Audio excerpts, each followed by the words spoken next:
I will introduce our next speaker, Mollee McDuff. Come on up. Mollee, this is her first time at DEF CON, and she's 13 years old. And Mollee is going to be teaching us about Minecraft. My name is Mollee, and today I'll be talking about programming mods for Minecraft in Java. So my handle is Stitch, and I'm 13 from Colorado. I love video games, and I like programming, and I use an Apple MacBook Pro. But this will work on any operating system. So what is Minecraft? How many of you have played Minecraft before? Okay, cool. So for those of you who don't know what Minecraft is, it's a sandbox game, meaning that anytime you create a new world, you have something completely different, but you can create anything you want to, and programming just expands that. So you always create something new. You can make a mansion or a palace, whatever you want to make in Minecraft. Mods are modifications, and they add on or change an original game. And we write in different programming languages depending on the game that we're writing for. And Minecraft is written in Java, so we're going to be writing our code in Java. And a lot of games have mods. Mods can make your game significantly easier or significantly harder, and it's all about whatever you want to make, and you can make it with a mod. You can add new items, add new recipes, and we're going to get into some of that later. Today we'll be using the Eclipse development environment to write our code, and Minecraft so we can test our code and make sure that we've written the right thing. And to connect the two, we're using Minecraft Forge, which connects the two and makes them compatible so that we can see what we've written in our game. We'll also use some of the Java programming language.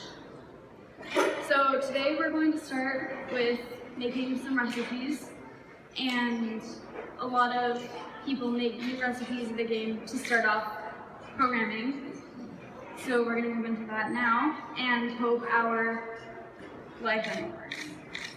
The first thing we see when we get into Eclipse is that we have a bunch of lines of code that we're going to write and get into what those mean later. But for now, we're going to break down everything. So line 1 is the package, which includes the name of your mod and the author name, which can be your handle, it can be your name. It's whatever you want to call yourself is what the author is, and the name can be anything. Today I've named my mod Test 1, and that way it's just a test and it's the first one. So line 3 through line 9 are all things that we're importing from either Minecraft files or from Minecraft Forge files. Line 3, we're importing all the blocks already existing in the game, and that includes dirt, wood, anything.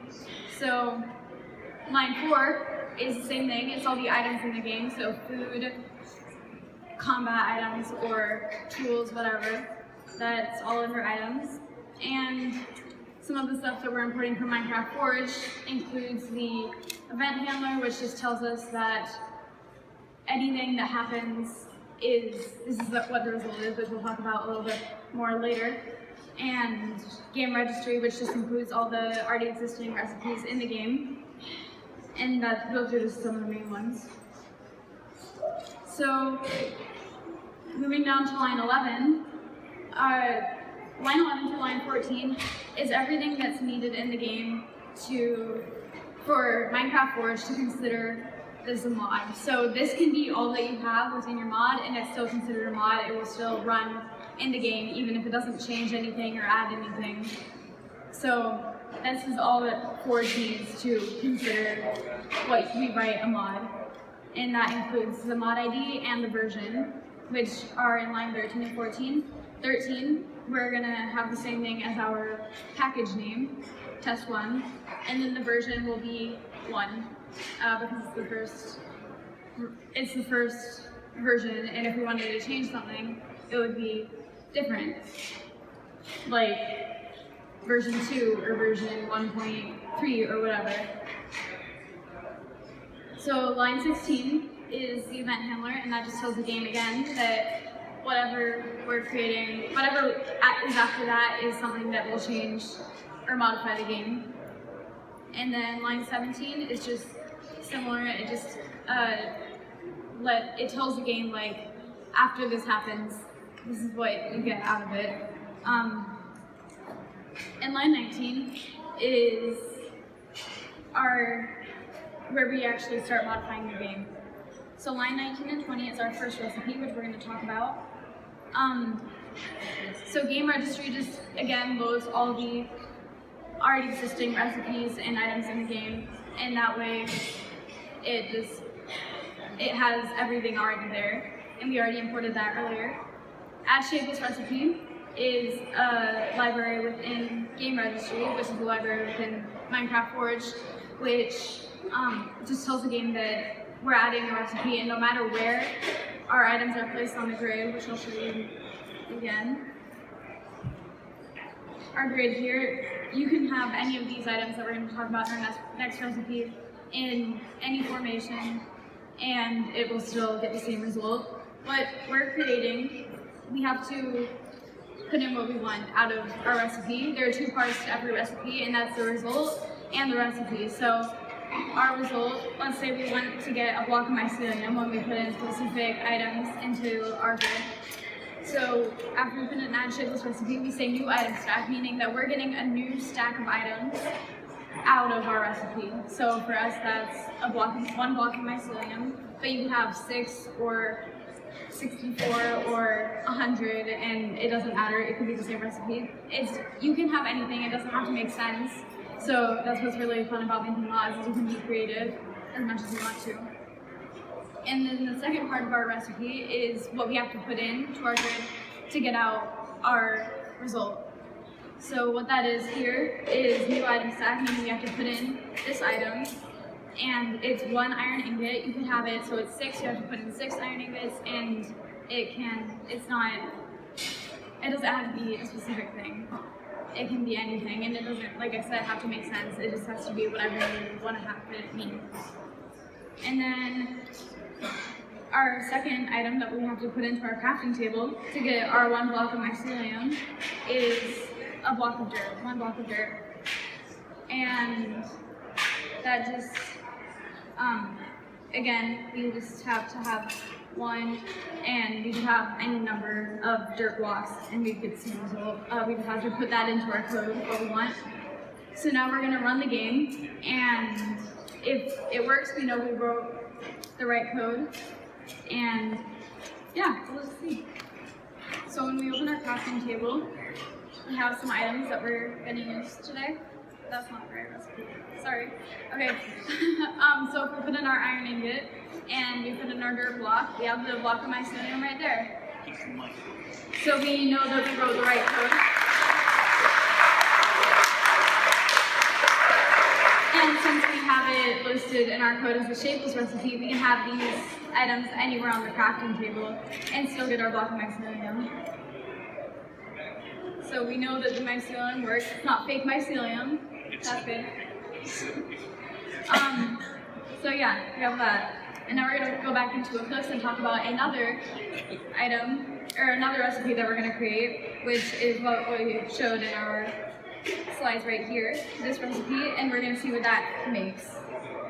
So just like the shapeless recipe, this has 2 parts, the result and the recipe, what we need to put in, but what we need to put in is a little different, but we're going to stick with what we're getting out of it first, which, let's say we want to make a boat. So we put in game registry, add recipe, and then instead of putting in shapeless recipe, we're making a shaped recipe so that our items have to be in a specific place on the grid in order for us to get out our boat or any other thing we want to create. And we're just going to get 1 boat out of it, just to not get too crazy. But I have put in like 11 before by mistake and got out 11 boats when I went in, and I'm like, that's not what's supposed to happen, but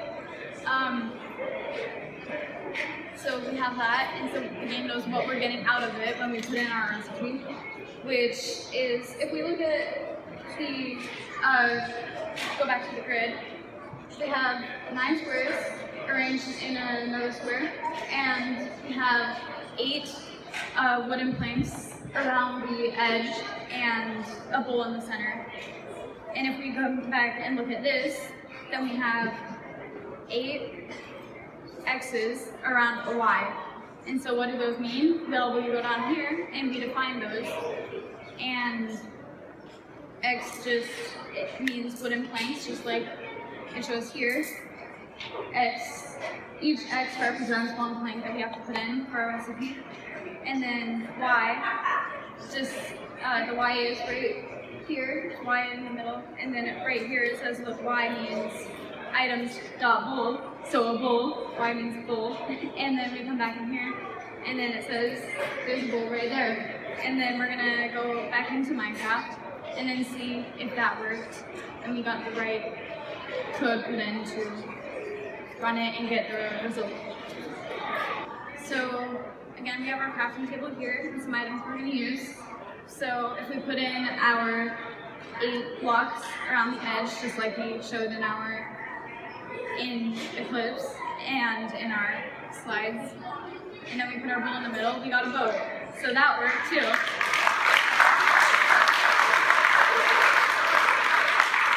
And again, it's not a fake boat, I promise.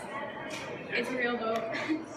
To close off each recipe or really any function that we add into the game, we close it off with a parentheses and then a semicolon, and then we close off just what we've written, the stuff that changes the game, with a set of brackets, which we see right here. And then before we put in our version and mod ID, we put in another bracket, and then we're closing off everything with that, which I think I missed. So there we go. So that way the game knows that that's finished, and now our game has been changed by our Java, and it's cool because you can, it's not just one thing that you change. You don't have to add a recipe. You can add completely new items, and the possibilities are endless with programming.